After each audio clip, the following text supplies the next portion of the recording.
So today let's chat about the different types of rhinestones as well as the differences between each different type of rhinestone. So I do have 5 different types here that I wanted to go over in this video. And then I also have some projects that I'm going to show you as well with the different types of rhinestones that I did use. And then we're going to talk about the different types of glues and your glue options also. So starting off with the resin rhinestones are usually made out of either acrylic or plastic, and they're an affordable option to glass rhinestones. As you can see, they give a really good shine, and you can use these on a lot of different projects. A lot of people use these on tumblers and things like that they may be working on. So resin rhinestones are really a good affordable option. Resin AB rhinestones are also made of plastic or acrylic material, but the difference is that they have an iridescent rainbow-like effect, kind of like a holographic type of effect, which gives it kind of a unique shine. So depending on which way you move the stone, especially in the sun, it may seem to appear as a different color. So that's what the AB, when you see that added to rhinestone, is just the coating that's on there to give it that holographic type of effect. With your jelly rhinestones, which will also be made out of either acrylic or plastic, the difference, which should be obvious, is that they're that color all the way through, versus with the resin rhinestones where they have the silver backing. The jelly rhinestones, there is no silver backing. They're that color all the way through the stone.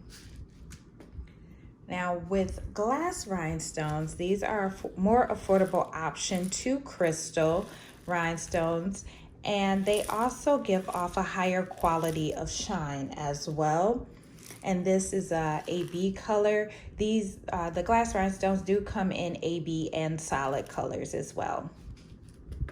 And then lastly, we have the Hotfix rhinestones, which are actually a iron-on rhinestone. So they have a glue on the back, which is heat activated. So that glue will adhere to whatever you're putting it on once it's activated with heat. Particularly fabric, there are some other projects that are the exception to the rule, but you mainly want to use the iron-on rhinestones for fabric. Now, some of the projects that I have completed would be like this here tumbler, and this was made with Crystal AB resin rhinestones about 3 to 4 years ago. And as you can see, the shine of it has not dulled, and it is still in great condition. Now this here tumbler, the Starbucks tumbler, this is made with a combination of the jelly rhinestones and the resin AB rhinestones. And as you can see, the shine is still really, really nice as well. And then also did a tumbler, and this is Hotfix rhinestones. So you can use Hotfix to glue them onto a tumbler. I mean, of course, you purchase Hotfix rhinestones if you're going to maybe make a t-shirt or something like that, or put it on some type of garment or fabric. But the Hotfix rhinestones can also be glued on as well. And then this is a tumbler that I made using the glass rhinestones.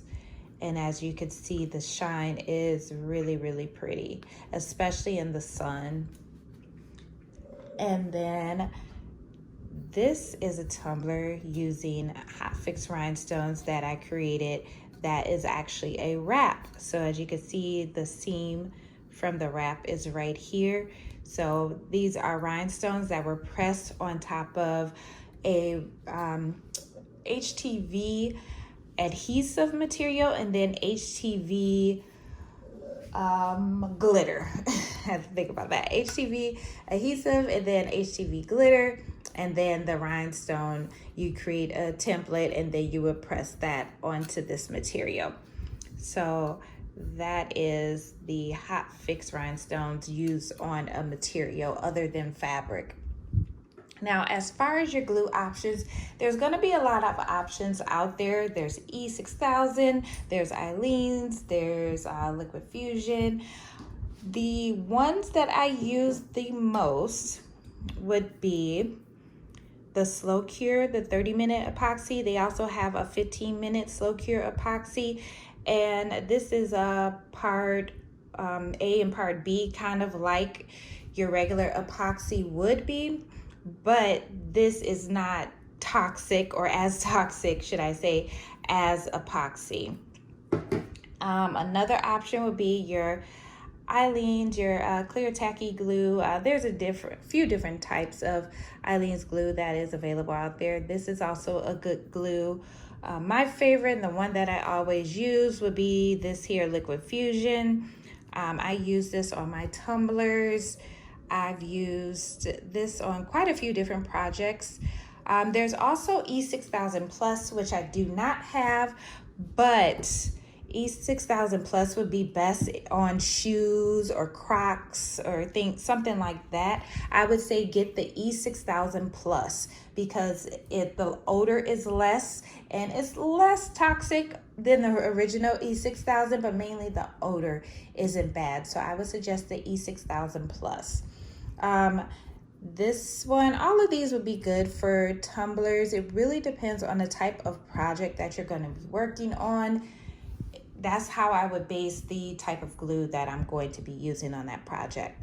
As far as the rhinestones, all of these types of rhinestones would be just fine if you're going to be making a tumbler. If you're going to be working on, I would say, shoes, I would suggest the glass rhinestones because they have a higher quality shine, and I feel with the wear and tear of shoes, they would just last longer than the resin rhinestones or jelly rhinestones would. So I would definitely suggest using glass if you're going to be putting them on shoes, on Crocs, or something like that.